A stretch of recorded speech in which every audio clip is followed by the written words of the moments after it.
Welcome! This video will walk you through how to teach your child to appropriately ask for something. Teach strategies can be thought of as ways to teach your child replacements for their challenging behavior. These replacement skills are just something different and more appropriate that your child can do to get their needs met.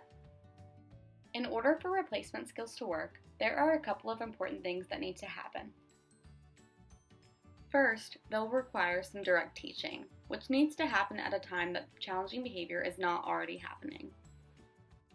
You can teach your child these new skills anytime throughout the day, and it only takes a little bit at a time. You will want to be consistent though. It might take a little while for your child to learn these new skills, especially if challenging behavior has been getting their needs met for a long time now. For your child to want to use these new skills, they also must work better than challenging behavior for getting their needs met. That means they need to produce the result they're looking for more often, more consistently, and more easily than challenging behavior. We're going to talk more about how to do this next. The data you've given us indicates that your child uses challenging behavior to get a specific favorite thing. This could be a lot of different things. A comfort item, like a stuffed animal or blanket, a favorite toy or activity, like watching TV or playing on the iPad, or a favorite snack. It might be the same item every time, like the iPad or candy, or it could change depending on what your child wants at the time. You can use these steps to teach them to ask for what they want in a better way instead. Identify times when you're able to give your child a highly preferred item or engage in an activity that they enjoy doing. Highly preferred items or activities are anything that your child really likes. Think of things they reach for when they're sad, items or activities that they'll ask you for during the day, or things they pick to do when they're given a choice. Create an opportunity for your child to ask by providing them with a toy or item that they like, but aren't crazy about. Keep the toy or activity that they really like nearby and within sight, but out of your child's reach. For example, if you want to teach your child to ask for the iPad, you can give them some Legos to play with and keep the iPad in your lap while you sit on the floor next to them. If your child appropriately asks for their favorite thing, give them the requested item and positive descriptive feedback for asking.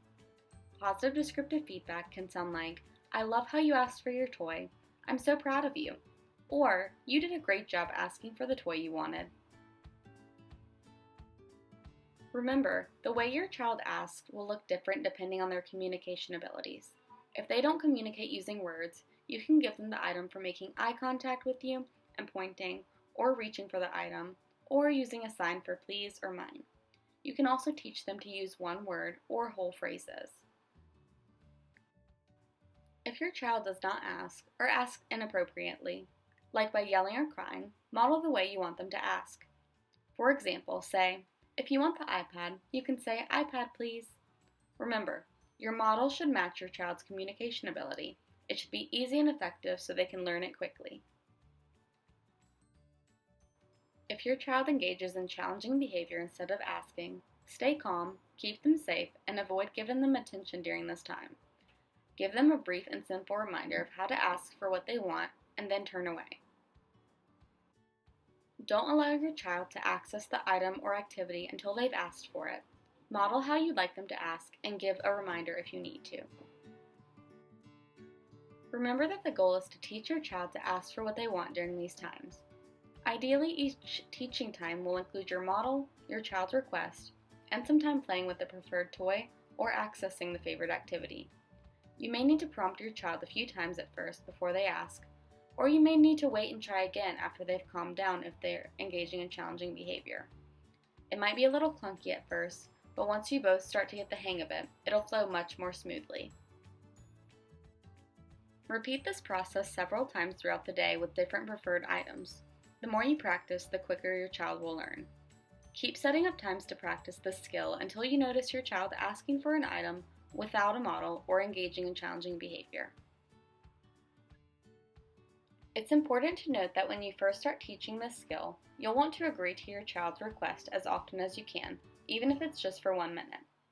This helps them learn to ask for what they want, and it helps them learn more quickly, which is better for them, for you, and for the whole family.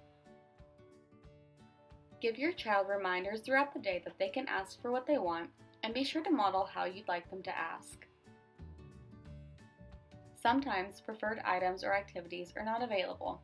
For example, you can't have the iPad while you're in the bath. When this happens, let your child know that the item is not available and when it will be available. You can also give them a choice of what they can have. For example, you can say, first bath, then you can have the iPad. Right now, you can play with your dinos, or we can listen to music. Here's an example of how this strategy can look in real life.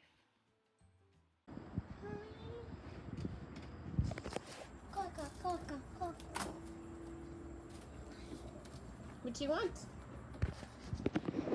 I like these. Okay, we can go outside, but we have to leave your strings up here, okay? The strings are for the porch. Okay? Okay, so we can go outside, but we leave our strings. Come here. Good job. Good job. Now the strings will be nice and safe.